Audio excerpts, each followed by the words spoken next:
Getty Images. Question: what is a metaphor?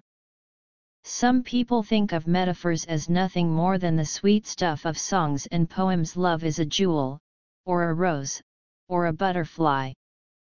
But in fact all of us speak and write and think in metaphors every day.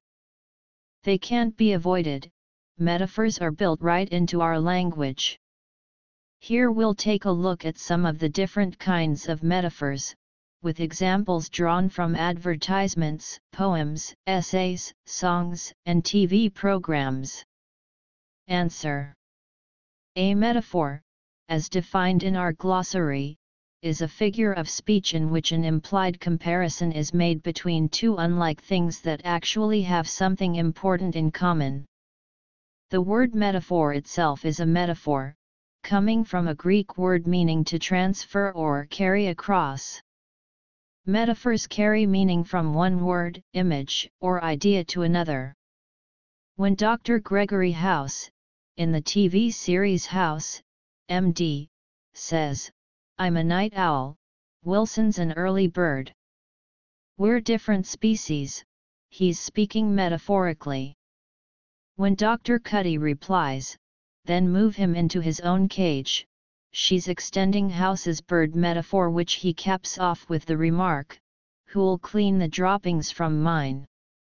Calling a person a night owl or an early bird is an example of a common, or conventional, metaphor, one that most native speakers will readily understand. Let's look at some of the different ways a single conventional metaphor can be used. Conventional metaphors. Some metaphors are so common that we may not even notice that they are metaphors. Take the familiar metaphor of life as a journey, for example. We find it in advertising slogans. Life is a journey, travel it well. United Airlines. Life is a journey. Enjoy the ride. Nissan. Life is a journey.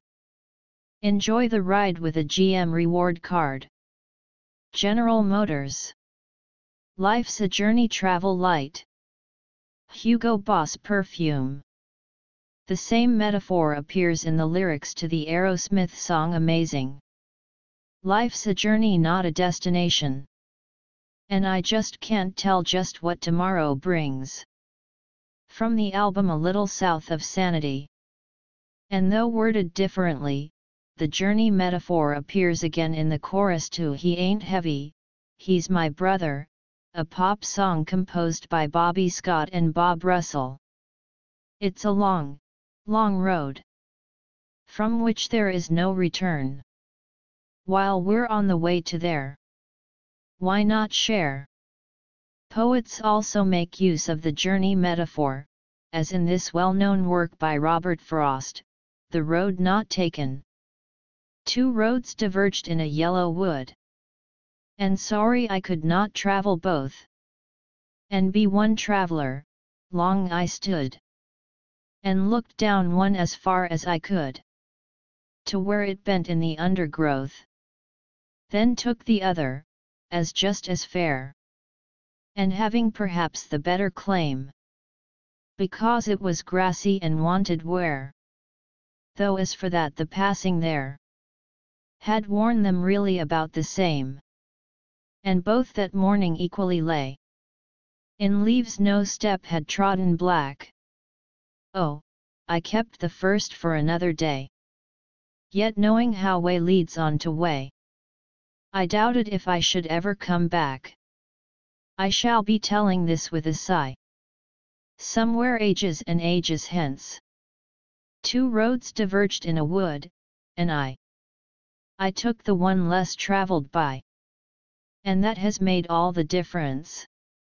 Then there's Isaac Asimov's updated version of the metaphor, life is a journey, but don't worry, you'll find a parking spot at the end. These varied examples all make use of the same basic journey metaphor, though in different ways.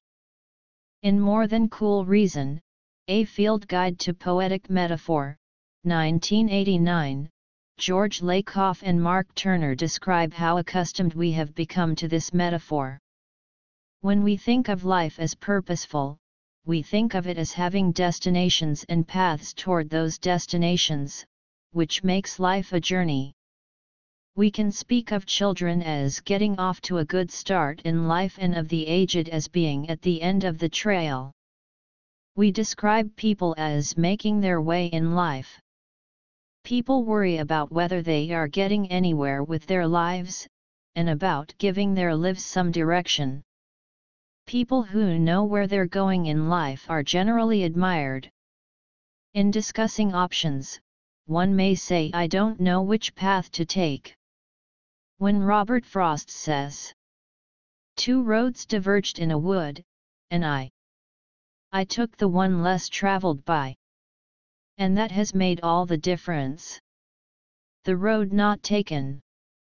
We typically read him as discussing options for how to live life, and as claiming that he chose to do things differently than most other people do. This reading comes from our implicit knowledge of the structure of the life as a journey metaphor. In other words, we think metaphorically whether we're aware of it or not. Visual metaphors. Now let's look at another type of poetic metaphor. L, A, L, E, A, F, Fa, L, L, S, 1, L, Innis. As you may have noticed, this short poem by E. E. Cummings, or, as he preferred, E. E. Cummings, is actually a double metaphor. He associates loneliness with the falling of a leaf, and also visualizes the experience by isolating letters as they fall down the page. Modern advertising relies heavily on visual metaphors. For example, in an ad for the banking firm Morgan Stanley, circa 1995, a man is pictured bungee jumping off a cliff. Two words serve to explain this visual metaphor. A dotted line from the jumper's head points to the word "you", another line from the end of the bungee cord points to us. The metaphorical message of safety and security provided in times of risk is conveyed through a single dramatic image. More examples of metaphors. In using similes and metaphors to enrich our writing, we consider how these figures of speech are more than just ornaments or decorative accessories. Metaphors are also ways of thinking, offering our readers, and ourselves, fresh ways of examining ideas and viewing the world. After studying the creative metaphors collected here, try your hand, and head, at fashioning a few fresh figures of your own. Love is the wild card of existence. Rita Mae Brown, in her day. Love is a homeless guy searching for treasure in the middle of the rain and finding a bag of gold coins and slowly finding out they're all filled with chocolate, and even though he's heartbroken, he can't complain because he was hungry in the first place. Bo Burnham, Love is. Before I met my husband, I'd never fallen in love. I'd stepped in it a few times. Rita Rudner. Time, you thief. Lee Hunt, Rondo. Memory is a crazy woman that hoards colored rags and throws away food. Austin O'Malley. Life is a zoo in a jungle. Peter de Vries. Life is a game played on us while we are playing other games. Ebenezer.